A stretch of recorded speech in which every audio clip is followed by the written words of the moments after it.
Hello there, everyone, and welcome back. If you are new, welcome. My name is Lisa, and today we are making 4 super delicious, super easy game day snacks and appetizers. We are going to jump right in with the first recipe, and it is pepperoni pizza sliders. For these pepperoni pizza sliders, here are all the ingredients you'll need, but I will have everything linked down below in the description box for your convenience. While your oven is preheating to 350 degrees Fahrenheit, spray a 9 by 13 inch baking dish with cooking spray so that your sliders don't stick. I am using these brioche slider buns. You could use King's Hawaiian rolls or any other kind of slider bun that your family prefers. You will want to cut them in half long ways so that the slider buns open up into a sandwich.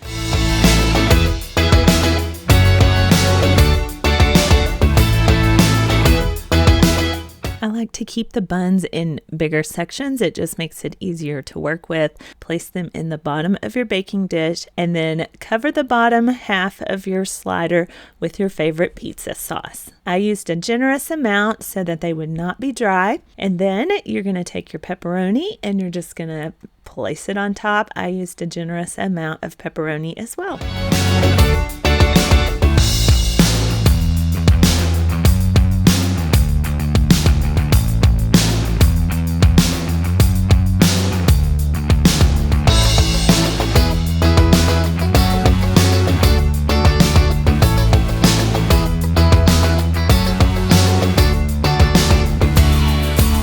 Once you have your pepperoni laid out, you're going to add fresh mozzarella cheese to each slider. I like this pre-sliced mozzarella if you can find it. Sometimes that is difficult, but you can get it in a block and slice your own. I have someone in my household that does not like cheese, so I'm leaving 2 sliders without cheese, and you will see here in a minute, I mark those with toothpicks so there's no confusion about which ones are for them.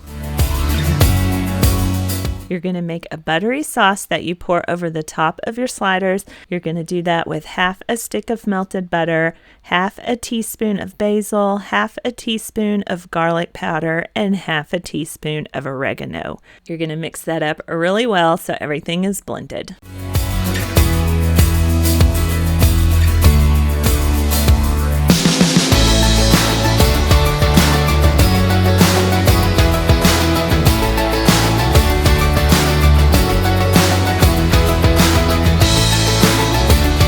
Once your butter and spices are well blended, set them aside.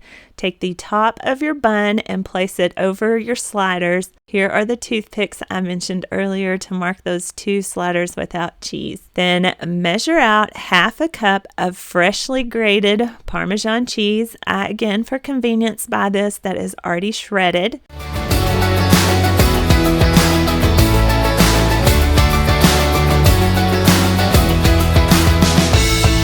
Once you have everything assembled, you are going to want to pour your butter sauce over the top of all the sliders. I keep mixing it along the way so the herbs are evenly distributed through the butter sauce. Then you will sprinkle the freshly grated Parmesan cheese on top of the butter sauce and slider buns.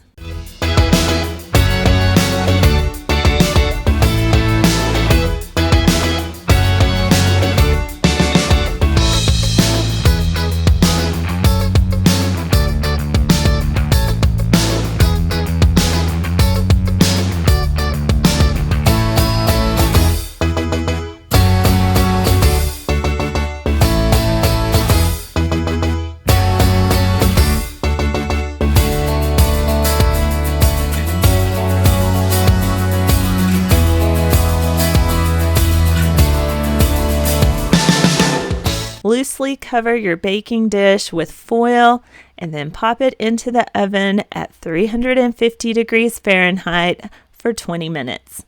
Once that cook time is up, you will remove the foil from the pan and then cook it an additional 5 minutes.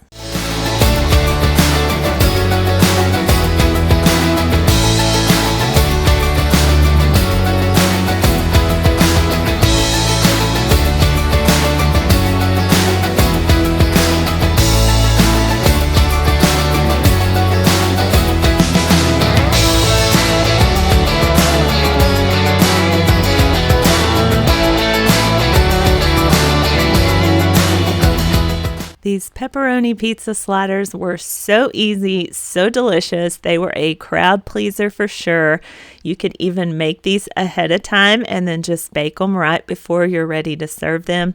I hope you give them a shot at your next tailgating, Super Bowl party, or just any other large get-together. It is definitely a twist on a pepperoni pizza and a fun addition to your menu.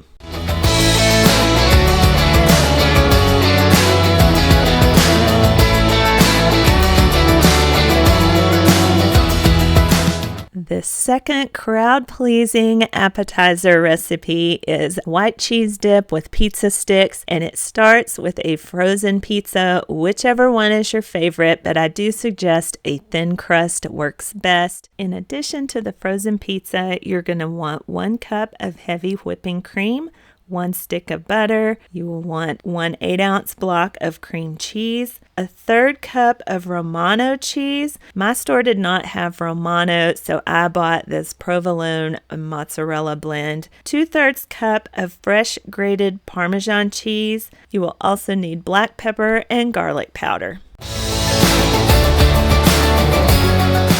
While your pizza is in the oven cooking according to the directions, take a heavy saucepan over medium heat, spray it with some cooking spray, then add your block of cream cheese, your stick of butter, and your cup of heavy whipping cream. You will want to be sure that you continuously stir until everything is melted. Because this is dairy-based, the stirring constantly is what keeps it from scorching and burning. So that is an important step to ensure that your pizza dip turns out delicious.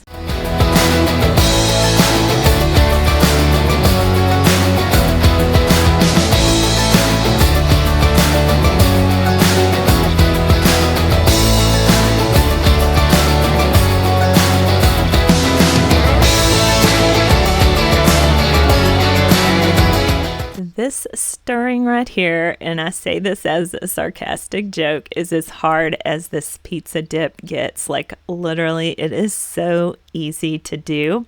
It is a lot like an Alfredo sauce that you would put over fettuccine pasta, except this is much thicker. And it is perfect for dipping your crispy pizza sticks into.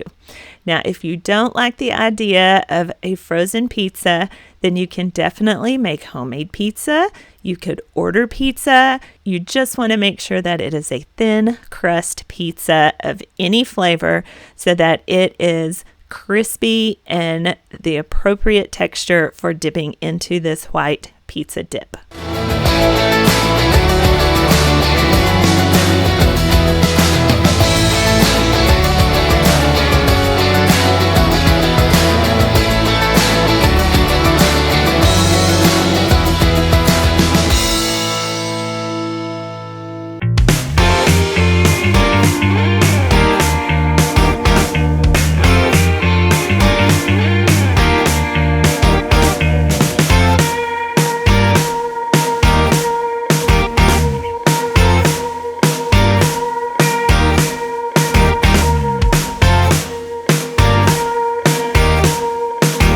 It'll take about 7 to 10 minutes for your cream cheese, butter, and heavy cream to melt and reduce down into a smooth texture.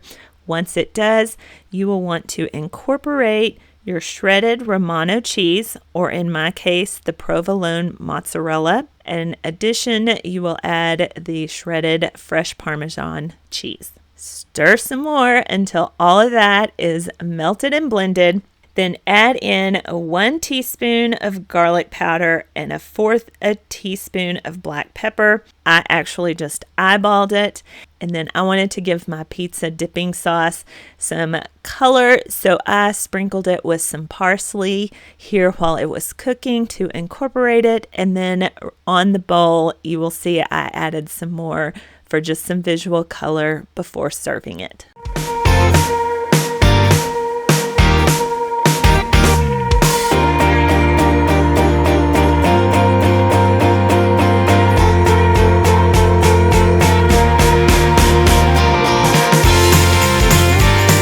Once Once you have all the cheeses and spices melted down and incorporated, set it off the heat, pull your pizza out of the oven, plate up your pizza dip, and then cut your pizza into small strips. You don't want to cut it into the large pizza wedge. This makes it more of a finger food to grab and dip into your pizza dipping sauce.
This is another really easy but very delicious tailgating football appetizer snack.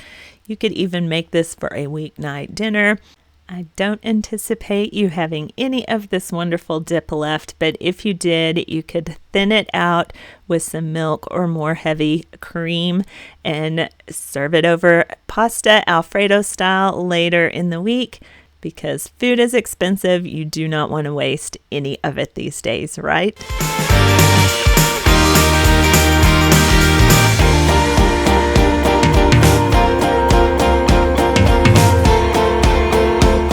This third tailgating football Super Bowl snack or appetizer is new to me. It is called bacon crack. You just need 3 ingredients for this recipe: club crackers, brown sugar, and bacon. You're going to start by lining a cookie sheet with foil and then spraying it with non-cook cooking spray. My store only had the reduced fat club crackers, and I think you definitely need to go on the hunt and find the regular club crackers. Don't use reduced fat crackers. These were really, really good, but I think they could have turned out better if I had tweaked it. And I will share those tips with you as I go along so that your bacon crack is perfect.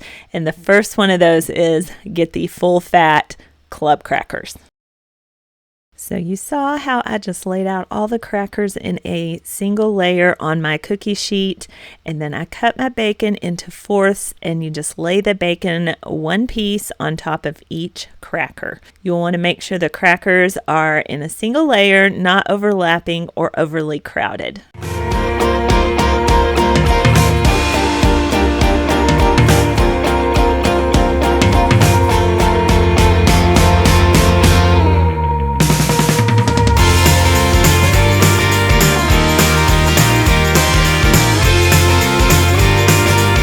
Once you have all your crackers laid out and topped with bacon, you're going to take brown sugar and top each bacon cracker with half a teaspoon of brown sugar. Or so that's what the recipe says. And this is another tweak I suggest you make. I don't think half a teaspoon of brown sugar is enough. And I am using this Lakanto keto-friendly, gluten-free brown sugar, and that is not where the issue came in. The issue was that this was just not enough brown sugar to coat and caramelize the crackers and bacon. So I would say put at least a teaspoon, so double the amount that the recipe says on each cracker, maybe even more of that. These are a salty, sweet kind of snack. So you can't overdo it with the brown sugar, in my opinion. If you want a little kick to it, you could always sprinkle the entire pan with a little bit of chili powder or pepper flakes, whichever you prefer, if you like a little kick.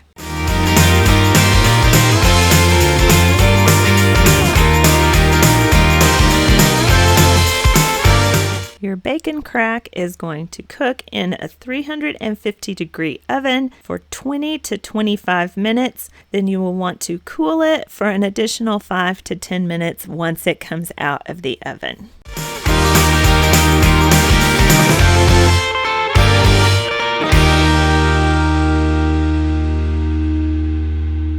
I'm so glad I tried this new recipe for y'all. The bacon crack turns out really good, but I think it can be perfect if you use the little modifications I shared here on the recipe.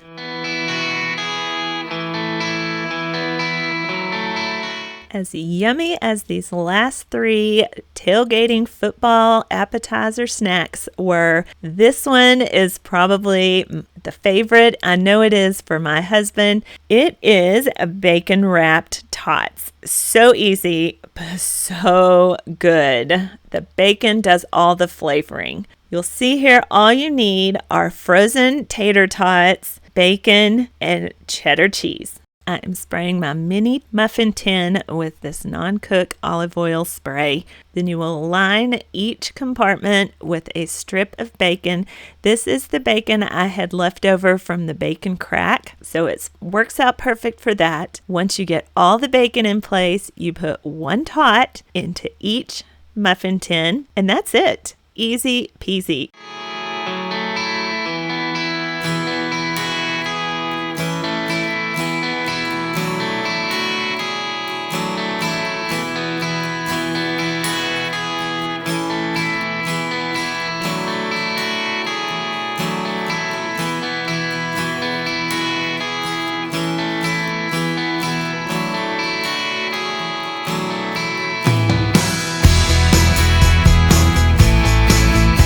You're going to pop it in the oven. You're going to cook it at 400 degrees Fahrenheit for 12 to 15 minutes. Mine went to the 15 minutes.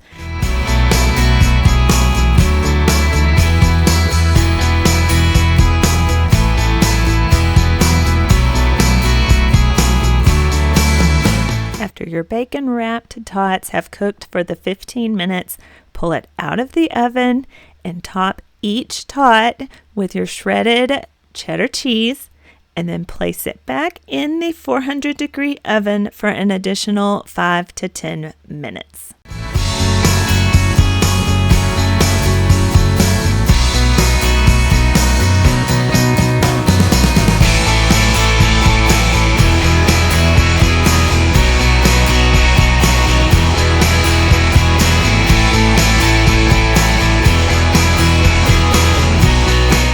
The original recipe says to remove the bacon-wrapped tots onto a plate or tray that is lined with paper towels and let them cool.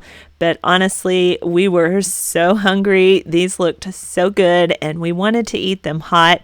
So I took them straight from the pan and plated them up, and they were devoured. This was the best recipe out of all 4 football tailgating Super Bowl appetizer snacks that I shared today.